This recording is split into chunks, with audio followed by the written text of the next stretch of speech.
millón de líderes latinos. Power, power in my life. Yo soy 1 millón de líderes Yo latinos. sé que puedo, sí, es mi...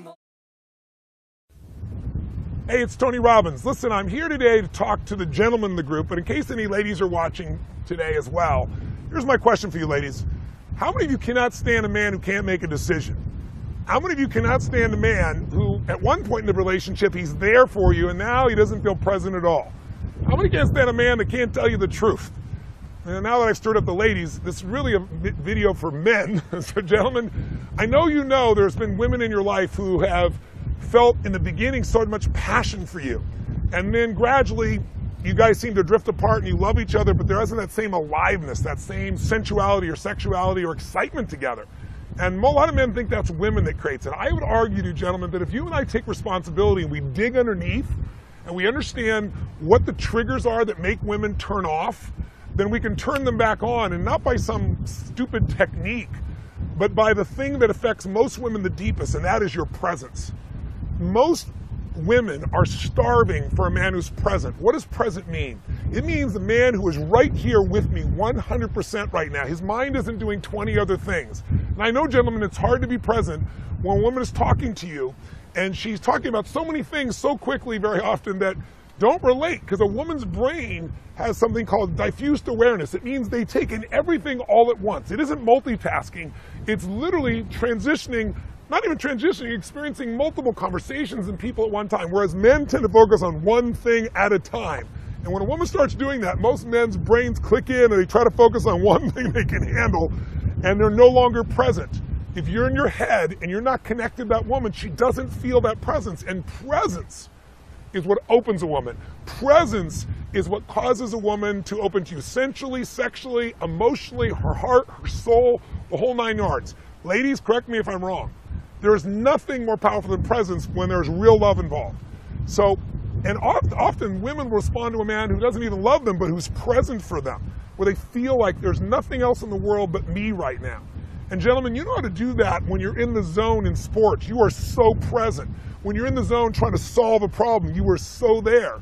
And you probably were so there when you were pursuing this woman. But if you can train yourself to bring that presence back on a regular basis, you can own your woman like she's never been owned, where she will literally melt to you. And I don't think most women who are feminine would argue with what I'm sharing with you right now. If they do, they can not only talk back to the video, they can write some comments down below wherever this thing is posted. So what makes women also feel you're not present is when they feel like you're not honest.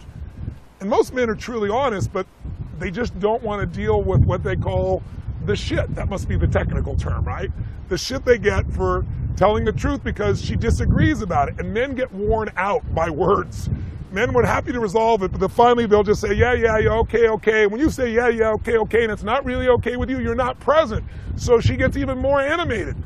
See, most women, they don't want to please her. They would like to be pleased, but they don't want to please her. A pleaser is trying to do anything they can to make things work. They feel there's no presence in that man. He has no center. He has no strength. They may like him, but it's going to be hard for them to respect him. And if she doesn't respect him, there's not going to be a lot of passion. And if him is you, that's a real problem. You and I both know, whether you're a single man who's meeting women or whether you're in an intimate relationship.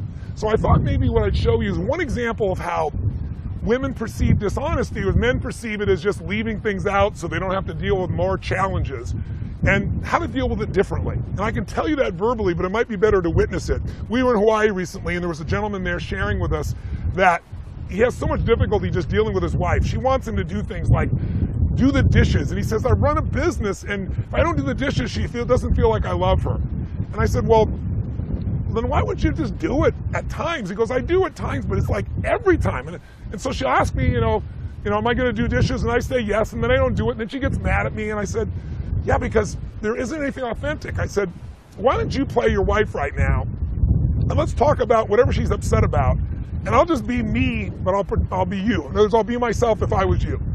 And you'll just watch this little video, and it's pretty simplistic.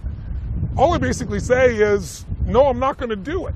And he was shocked when I demonstrated this, but I didn't do it harshly. I didn't say, you should go do these dishes. I don't have the delusion that that's the woman's job.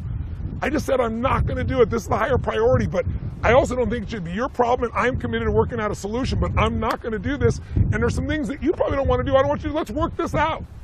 it's coming from a place of congruency. And people can feel when you say what you mean and you mean what you say versus when you're placating. So I know this is third grade at one level, like we all know this intellectually, but knowing it intellectually and doing it is the difference between having a passionate relationship and a relationship where you're constantly accommodating each other. And accommodation doesn't produce passion. It might have a relationship where there's some friendship, but again, the only difference between a friendship and an intimate relationship is intimacy. And real exciting intimacy is when people feel your presence. Feeling the dishonesty will take it away. So watch this quick little video, real simple, and see what you get out of it, gentlemen. And think about if you might use that same sense of presence that's already inside you that you use in business or sports with that woman and not let the past wear it out. You might be surprised. Women very often, when they feel that strength, it excites them to see you have a standard and you're not going to be swayed. Take it out and maybe show this even to a woman in your life and see if she agrees. She might say, Tony Robbins is so full of it, that's a bunch of crap. My bet is she'll say, yeah, smack you on the shoulder. That's what I've been trying to tell you. Be present with me. And instead of saying, well, I'm sorry, I'll do better, just deliver it. Maybe this week is a time, Valentine's week, a time for you to find your own center. The way you do in business, the way you do, we have a purpose. Do that with a woman in your life, the game will change.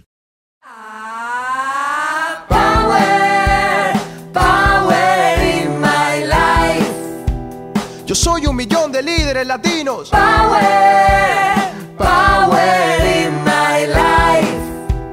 Yo soy 1.000.000 de líderes Yo sé latinos. que puedo, sí, es mi